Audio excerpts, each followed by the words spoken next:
Now the sequel that they tease at the very end, that's the Sonic movie I want to see. Let's go! This is my power, and I'm using it to protect my friends. Let's go! Let's go!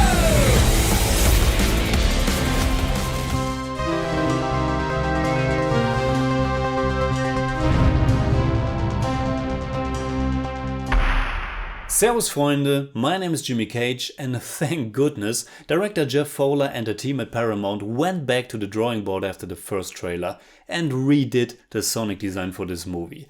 I and millions of other people all over the world, even the character's original designer Naoto Oshima and the former head of Sonic team Yuji Naka, had no idea what they were thinking with this.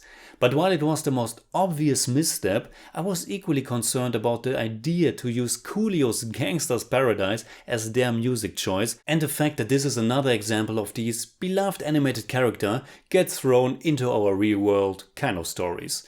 So let me first say that yes, that's exactly what the movie version of Sonic the Hedgehog is.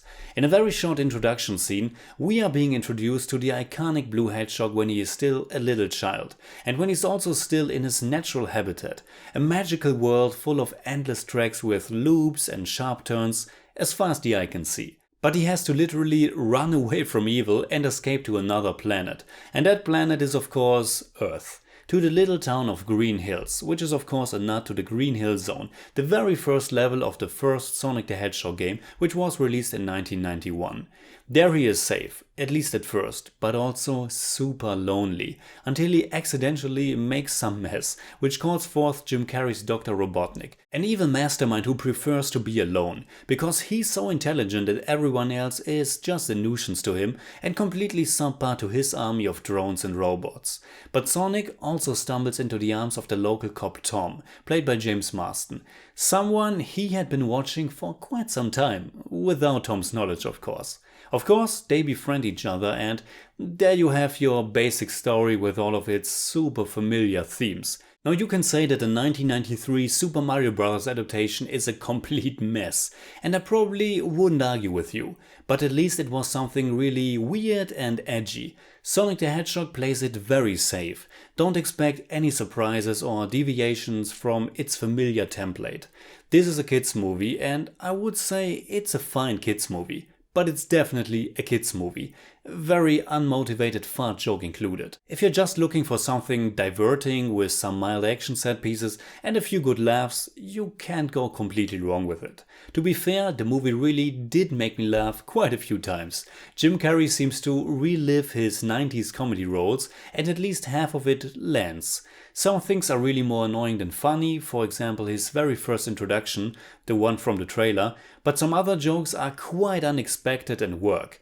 And he also has a wonderfully evil and silly dance scene in his big futuristic truck. It certainly helps that the movie doesn't take itself all that serious. There's an early scene in which high commanding officers of the military are discussing their options and it's really delightfully and intentionally cheesy. At other moments the movie goes a bit too far, for example letting Sonic drive a car with no reason whatsoever apart from it being the punchline of a very childish joke. And Sonic himself, well, he's your typical always talking, full of energy goofball. He's like a child, and again, this is a movie for children, meaning he can also be annoying like a child, but I thought they found the right mixture of him getting his new best friend Tom in trouble, but also having some heart and charm. Not an awful lot, and this movie never really get all that emotional, but it was alright.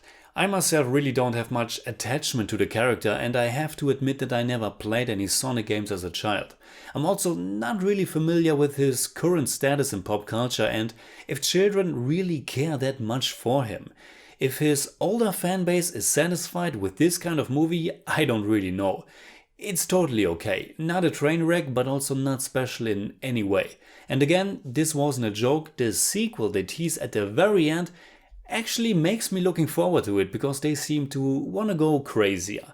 And as I think it's also the job of a critic to warn you about some misleading marketing, don't expect Jim Carrey to turn into the more familiar Dr. Robotnik aka Eggman style that was teased in the first trailer anytime soon in the movie.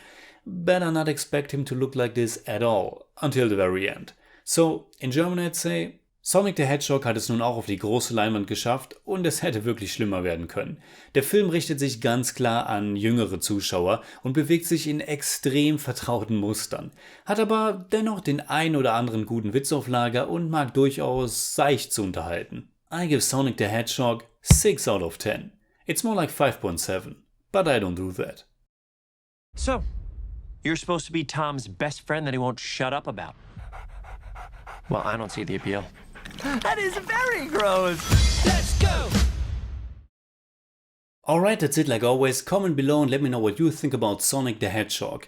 And also let me know, have you played the video games, and if so, what is your favorite one? You can hit me up on Twitter, Instagram and Letterboxd simply at TheJimmyCage. And you can also check out our newly launched Patreon at patreon.com/TheJimmyCage to get some extra content and more ways to participate. And if you enjoyed this episode, please give me a thumbs up, share, subscribe, whatever you like, and make sure you hit that bell for all I have to tell.